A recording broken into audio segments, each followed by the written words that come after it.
જ્ઞાનના ઓટલા પર આપ સૌનું સ્વાગત છે. ચાલો આજે પ્રકૃતિના એક એવા જાદુ વિશે વાત કરીએ જે આપણી નજર સામે જ થતો હોય છે, પણ કદાચ આપણે એના પર એટલું ધ્યાન નથી આપતા. ક્યારેય વિચાર્યું છે કે આટલું નાનું આમથું બીજ અને એમાંથી પેલું વિશાળ વડનું ઝાડ કેવી રીતે બની જતું હશે? ખરેખર આ કોઈ જાદુથી કમ નથી. અને તમને ખબર છે, આ અદ્ભુત સફરની શરૂઆત થાય છે એક નાનકડા સુંદર ફૂલથી. ચાલો આખી વાતને જરા નજીકથી સમજીએ. તો આપણી આખી વાતનો હીરો છે પુષ્પ, એટલે કે ફૂલ. અને હા, એ ખાલી સુંદર દેખાવા માટે જ નથી હોતું. એ તો વનસ્પતિના જીવનચક્રનું સમજી લો કે કંટ્રોલ સેન્ટર છે, જ્યાંથી બધી શરૂઆત થાય છે. જી હા, વનસ્પતિમાં લિંગી પ્રજનન માટે ફૂલ જ સૌથી મુખ્ય અંગ છે. બસ આ જે જગ્યા છે જ્યાંથી એક નવા છોડના જીવનનો પાયો નંખાય છે.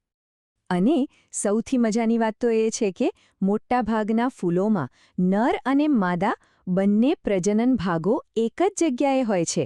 પુંકેસર એ છે નર ભાગ, જે પરાગરજ બનાવે છે, અને સ્ત્રીકેસર એ છે માદા ભાગ, જેની અંદર અંડાશય અને અંડકો હોય છે.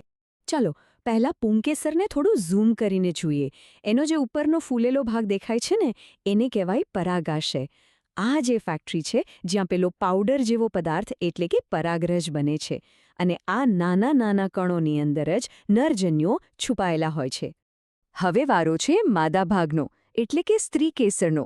એના મુખ્યત્વે 3 ભાગ છે. જુઓ, સૌથી ઉપર એક ચીકણી સપાટી હોય છે, જેને પરાગાસન કહેવાય. એનું કામ છે પરાગરજને પકડી રાખવાનું, જાણે કે કોઈ લેન્ડિંગ પેડ હોય.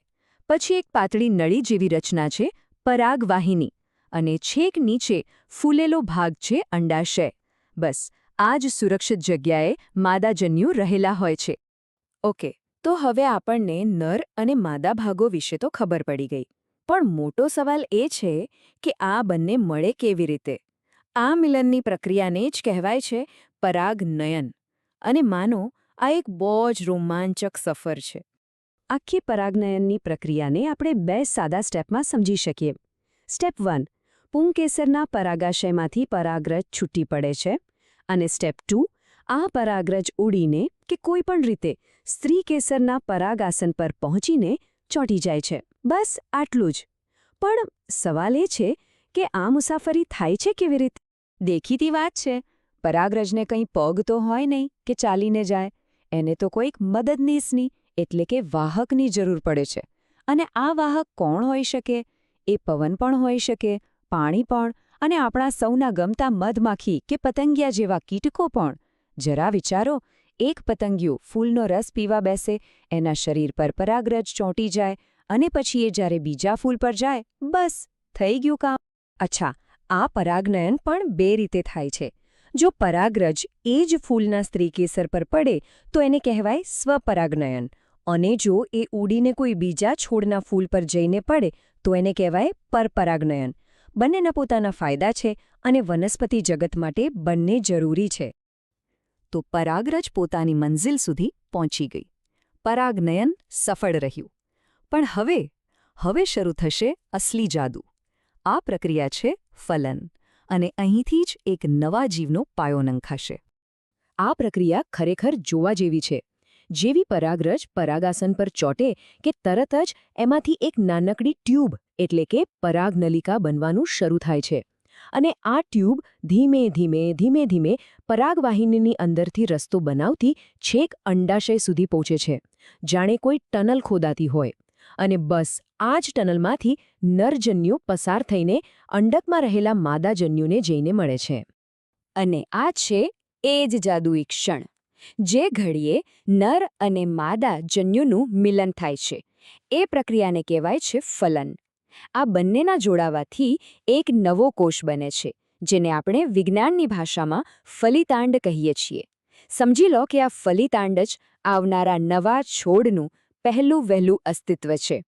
તો ફલન તો થઈ ગયું, પણ હવે શું? શું ફૂલનું કામ અહીં પૂરું? ના, બિલકુલ નહીં. હકીકતમાં હવે તો ફૂલનો નવો અવતાર શરૂ થશે. એ હવે ફળ અને બીજ બનવા તરફ આગળ વધશે. ચાલો જોઈએ કે આ પરિવર્તન કેવી રીતે આવે છે. હા, ફલન તો માત્ર એક શરૂઆત હતી. આ પછી તો આખું ફૂલ જ બદલાઈ જાય છે. એમાં એટલા બધા ફેરફારો થાય છે અને એનું જ અંતિમ પરિણામ છે પેલું મીઠું મધુરું ફળ જે આપણે ખાઈએ છીએ. આ પરિવર્તન બહુ જ રસપ્રદ છે. જુઓ, પેલું ફલન થયેલું અંડક હતું ને, એ હવે બની જશે બીજ, અને એની આજુબાજુનો જે અંડાશયવાળો ભાગ હતો એ ધીમે ધીમે મોટો થઈને ફૂલીને પાકીને ફળ બની જશે. અને પેલી સુંદર પાંખડીઓ અને પુંકેસર, એમનું કામ હવે પૂરું, એટલે એ બિચારા સુકાઈને ખરી પડે છે. એનો મતલબ એ થયો કે આપણે જે પણ ફળ ખાઈએ છીએ એ હકીકતમાં તો વનસ્પતિનું પાકેલું અંડાશય છે. છે ને કમાલની વાત? હવે એ કેરી અને સંતરા જેવું રસદાર અને ગરવાળું પણ હોઈ શકે, અથવા તો બદામ અને અખરોટ જેવું કઠણ અને સૂકું પણ હોઈ શકે. ચાલો, તો હવે આપણી પાસે ફળ પણ છે અને એની અંદર બીજ પણ સુરક્ષિત છે. પણ શું વાર્તા અહીં પૂરી થઈ જાય છે? ના, હજી એક છેલ્લું અને બહુ જ મહત્વનું કામ બાકી છે. એ છે બીજનો ફેલાવો. કારણ કે નવા છોડને ઉગવા માટે પણ તો પોતાની જગ્યા જોઈએ ને. પણ આ બીજનો ફેલાવો કરવો આટલો બધો જરૂરી કેમ છે? વિચારો, જો બધા જ બીજ એલા મૂળ ઝાડની નીચે જ પડી જાય તો બિચારા બધાને સૂર્યપ્રકાશ, પાણી અને જમીનમાંથી પોષણ મેળવવા માટે ઝઘડવું પડે, એકબીજા સાથે હરીફાઈ કરવી પડે, અને એમાં કોઈનો પણ સરખો વિકાસ ના થાય. અહીં જ આપણને પ્રકૃતિની કરામત જોવા મળે છે. જુઓ, એ કેટલી હોશિયાર છે. બીજને દૂર દૂર સુધી પહોંચાડવા માટે એણે કેવા ગજબના રસ્તાઓ શોધ્યા છે. કેટલાક બીજને તો પાંખો આપી છે જેથી એ પવન સાથે ઉડીને દૂર જઈ શકે. નાળિયેર જેવું ફળ તો પાણી પર તરીને આખો દરિયો પાર કરી જાય. અને ગાડડિયું જેવા જે કાંટાળા બીજ હોય છે એ તો કોઈ પ્રાણીના શરીરે ચોંટી જાય અને મફતમાં જ મુસાફરી કરી લે. તો હવે પછી જ્યારે પણ કોઈ મસ્ત મજાનું ફળ ખાવા બેસો ત્યારે 1 સેકન્ડ માટે એની અંદરના બીજ વિશે જરૂર વિચારજો. એ કોઈ સામાન્ય બીજ નથી. એ તો એક ફૂલથી શરૂ થયેલી, પરાગનયન અને ફલન જેવી પ્રક્રિયાઓમાંથી પસાર થયેલી અને દૂર દૂર સુધી ફેલાવાની એક આખી અદ્ભુત કહાની પૂરી કરીને તમારા હાથ સુધી પહોંચ્યું છે. આ અદ્ભુત સફરમાં અમારી સાથે જોડાવા માટે આપ સૌનો ખૂબ ખૂબ આભાર. જો આવા જ વિજ્ઞાનના વિષયોને સરળ અને રસપ્રદ રીતે સમજવામાં મજા આવતી હોય તો અમારી ચેનલને સબસ્ક્રાઇબ કરવાનું ભૂલતા નહીં. આપણે ફરી મળીશું એક નવા વિષય સાથે. ત્યાં સુધી આવજો.